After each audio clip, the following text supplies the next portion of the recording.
2019 June 16 Saturday. School excursion gidamag school bus ani amadi winger ama putuna chatli. Bus tudi atopa satra sing phamkhre. Winger dana lanchen bagi tim yauna atopa satra kharaga famle.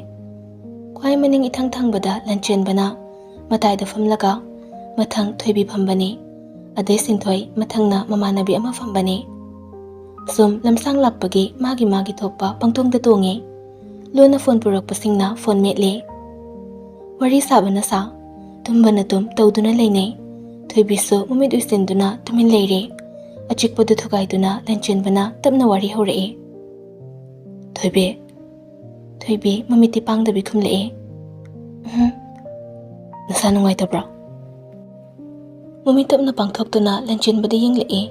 Aduga tapna khumle. Kaisa tong dida? Oh. Ahana ka manadabadaw na daw ba? Kari ba? Sum, tumiliki ba duda?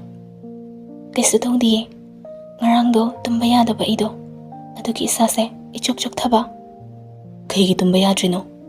Kang de iso? Lanchen ba makol gitok andabi tablab nogli Thoibi wa makatari Ngarang do mangda sasat yam urami. Ada mikap toklap pada tumtaw yadre. Oh. Pari dudi ngahak potharo oren yobaga yingdo mayamdo fatfat yingnaba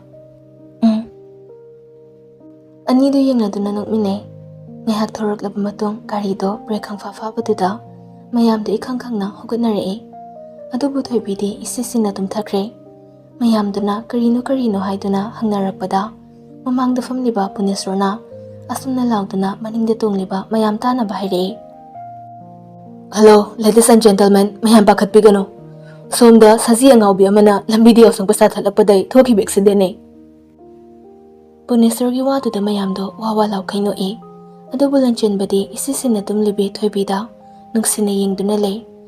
Magi mawongdo uriba punisorna amuk saire. Thoibi se lanchen bagi manaktagi amukta thangdoksi mayam. Lanchen muna lon yengbada kharaga pikpaga hena piksing gitare.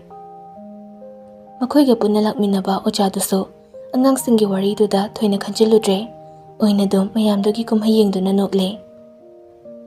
Nupa macha ama mamai fali thoraktuna thoibiga lanchen bagana famliba domda yengle aduga makhon achobaduna lakthare.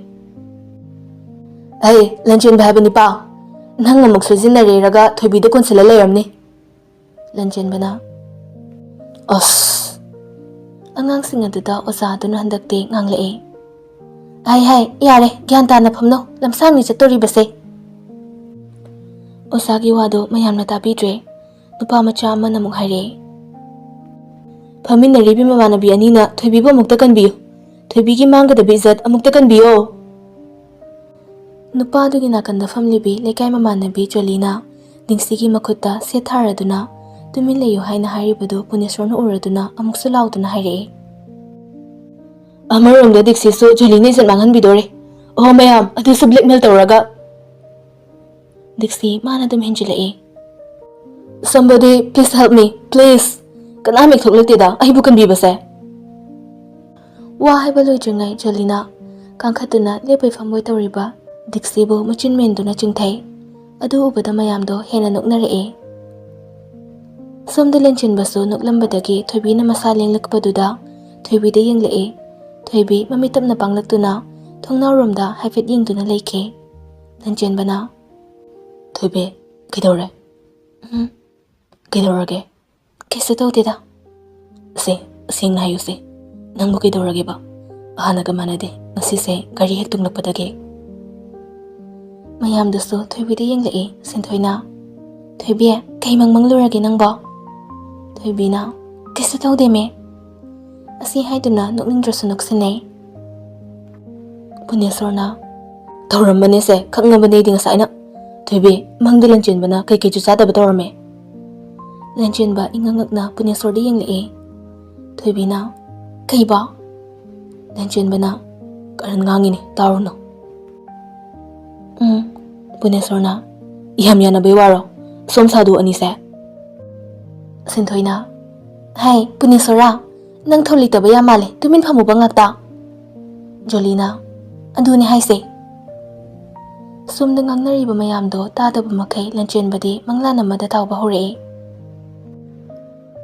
Class 10 ꯀꯥꯔꯛꯄꯒꯤ ꯍꯧꯅꯕꯤ ꯅꯨꯄꯤꯒꯤ ꯑꯄꯥꯝꯕ ꯅꯨꯡꯁꯤꯕ ꯈꯔ ꯐꯥꯎꯖꯔꯛꯄ ꯆꯍꯤ ꯃꯇꯥꯡ ꯑꯗꯨꯗ ꯂꯟꯆꯦꯟꯕꯗꯤ ꯊꯣꯏꯕꯤꯗ ꯄꯨꯡꯉꯥꯎ ꯉꯥꯎꯕ ꯍꯥꯏꯕꯗꯨ ꯑꯣꯏꯔꯕꯅꯤ꯫ ꯅꯨꯡꯁꯤ ꯐꯣꯡꯗꯣꯛꯇ꯭ꯔꯕꯁꯨ ꯊꯣꯏꯕꯤꯕꯨ ꯃꯔꯨꯞ ꯑꯃꯒꯨꯝ ꯂꯣꯏꯅꯕꯁꯤꯅ ꯃꯁꯥꯅ ꯃꯁꯥꯕꯨ ꯐꯥꯖꯤꯟꯖꯗꯨꯅ ꯄꯦꯟꯊꯣꯛꯄ ꯇꯝꯂꯤꯕꯅꯤ꯫ ꯃꯪꯂꯥꯟ ꯑꯃꯗ ꯏꯔꯣꯏꯗꯨꯅ ꯁꯥꯟꯅꯔꯝꯕ ꯂꯟꯆꯦꯟꯕ ꯊꯣꯏꯕꯤꯅ ꯃꯁꯥ ꯄꯥꯏꯗꯨꯅ ꯋꯥ ꯉꯥꯡꯂꯛꯄꯗꯨꯗ ꯏꯈꯪ ꯈꯪꯅ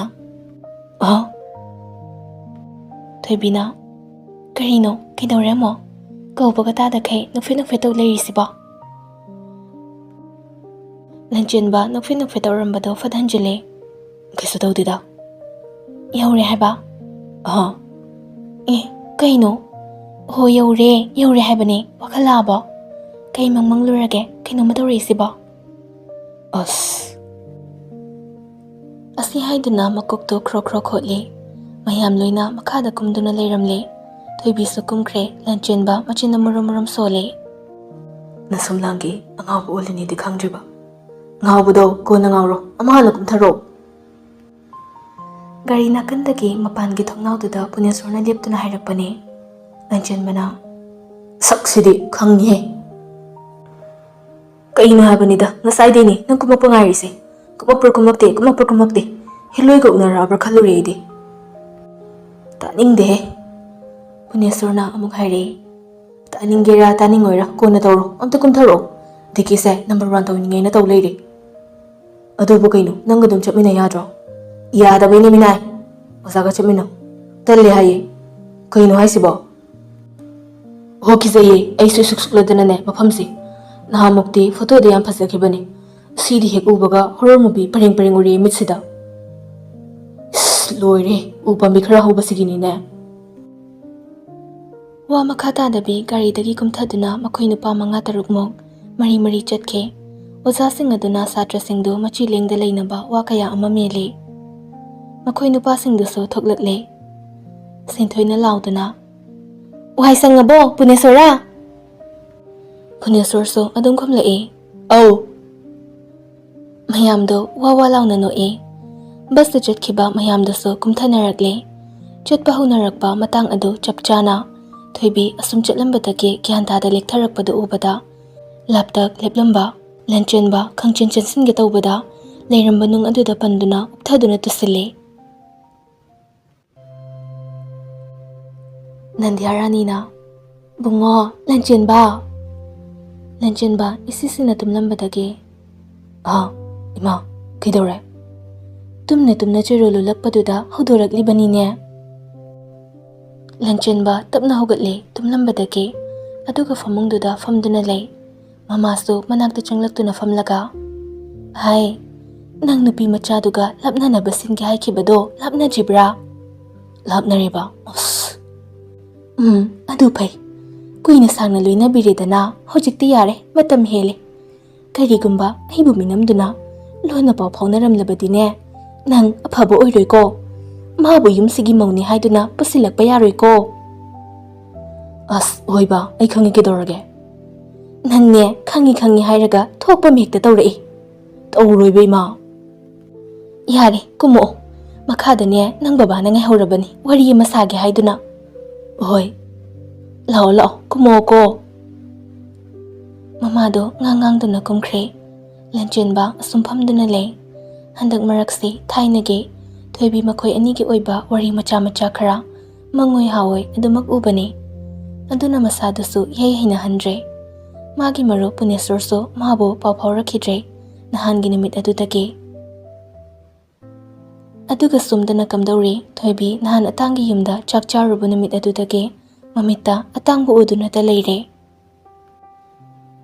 ꯉꯁꯤꯁꯨ ꯀꯣꯂꯦꯖ ꯂꯥꯛꯂꯒ ꯂꯥꯏꯕ꯭ꯔꯦꯔꯤꯗ ꯉꯥꯏꯍꯥꯛ ꯐꯝꯂꯨꯔꯦ, ꯑꯗꯨꯕꯨ ꯂꯥꯏꯔꯤꯛ ꯄꯥꯕ ꯆꯪꯗꯦ꯫ ꯊꯣꯛꯂꯛꯂꯒ ꯀꯦꯟꯇꯤꯟꯗ ꯐꯝꯃꯤ꯫ ꯑꯆꯥꯄꯣꯠ ꯑꯣꯔꯗꯔ ꯇꯧꯔꯒ ꯂꯩꯔꯤꯉꯩ ꯃꯤꯀꯨꯞ ꯑꯗꯨꯗ ꯁꯤꯟꯊꯣꯏꯅ "ꯀꯩꯗꯧꯔꯒꯦꯕ ꯅꯪꯁꯦ? ꯍꯥꯟꯅꯒ ꯏꯃꯥꯟ ꯃꯥꯟꯅꯗꯦ." "ꯀꯩꯁꯨ ꯇꯧꯗꯦꯕ, ꯀꯩꯅꯣꯝꯗꯤ ꯇꯧꯏꯗ." "ꯊꯣꯏ, ꯍꯥꯎ." "ꯑꯩꯁꯦ ꯃꯪꯗꯁꯨ ꯃꯤꯁꯛ ꯑꯃ ꯑꯗꯨꯝ ꯎꯔꯒ ꯂꯩꯔꯦ꯫ ꯂꯥꯏꯔꯤꯛ ꯄꯥꯕꯁꯨ ꯌꯥꯗꯦ, ꯄꯣꯊꯥꯕꯁꯨ ꯌꯥꯗ꯭ꯔꯦ. ꯀꯩꯗꯧꯗꯣꯏꯅꯣꯕ ꯑꯩꯕꯣ?" "ꯍꯩꯁ, ꯅꯨꯄꯥꯔꯣ ꯎꯔꯤꯁꯦ?" Thoibina hoi haina khumi Sinthoi noklaga senior dura Sinthoina senior haribasi punsi babuni natte khangla lokhatlakpani Sinthoina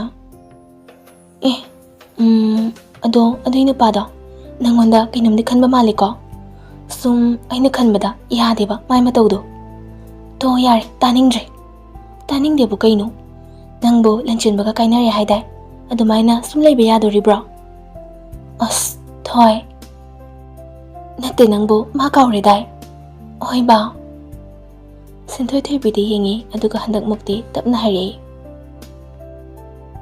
ai khangi nangna mabu laina kawthokpa ngamloi haiba adubu nang mabu kawthoktabadi yamak yadri maramdi masu magi oiba lambida mana nungaijagadaba lambida chachakrabani mana nang miraramlaga atupa amagi manak nakhibada awaba nungaitaba poktaba makhai nungaina leikre aduga nangna sida pendabagi prem poktana leire Thoibi khrasu kawthokpa tamse punsi lambi yam sangbani kanana khangba nangisu laibakta tamlamba kanagum misak ama nangbu yam khanjaba ama thingnarakpaso ai khangi nang nungaita haiba adubu penthokpa tamse ngasi thokliba nangna wari khanna awaba khangduna leiribase masigi marumda nangi apaba pirakpaso kanana khangba laigi nongdamni aikhoi penthokpadi tamse Thoibi tapna handak mukti haire thoi aisu khangi haukraba thodoksing amuk halosu yaroi adubo aisu tamlibani penthokpado handak mukti makol khasik onduna niknik launa haire mani ibu kawkrabasu aigi thamoida tariba magi saktam sigi mami sinadi aibu tattana kai hori mana magi nuksi jabi kana amaga khutsamduna lipminaramba mikupta aduda aigi thamoi sida takiba khangamdraba michak aduso kananasu khangbikhide adubu ai khangki mana ibu nuksidi aibu chatkro lapnarase hairakpada aigi thamoida chauraba nungdum amana yanthaduna leikhibagum phawkhibaduso mana khangbikhidaba natte adumna tawno nang aibu thadokduna chatkino haiduna mabu khamchingi khalakpa mikupta aigi khanau manungda kallaba tarasingna krak lakna phasinbagum aina phawkhibaduso mana khangbikhidaba asukkuiba matamsida mana ibu nuksibiriko haiduna khanjakhibaduso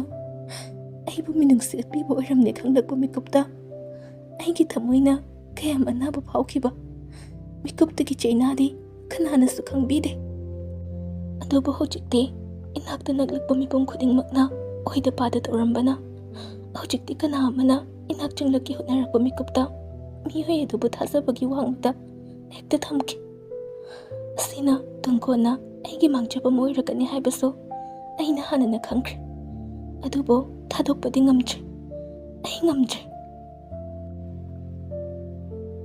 Thoibigi mataududa Sinthoi nungaita yengi asukoi basi Thoibi lanchenbaga lapnaraba matung wa mata saraktabani magi mata adugi matau yengbat ngamjade adubo wa hongtorai to yari magi maramda wari sabase nangbu kapnaba machak amu oiri topic change tawrase Thoibi tumina leikre Sinthoi karisu thokidagum Thoibi de yengduna adu Thoibi kananoba nangi mangda urise nangna khaknaroi ado haide haiba yaidana babagi mamanabagi machani ses yadiko kamai doino Sinthoigi wahangduda Thoibi chaplepe aduga amuksu nahona na ure mana chak charuba numit aduda urakpa atangi mamido tawel angoba amana makwangda komli yetuna kulay kuchu oiba masada purit amaliktaba mari taraba pambom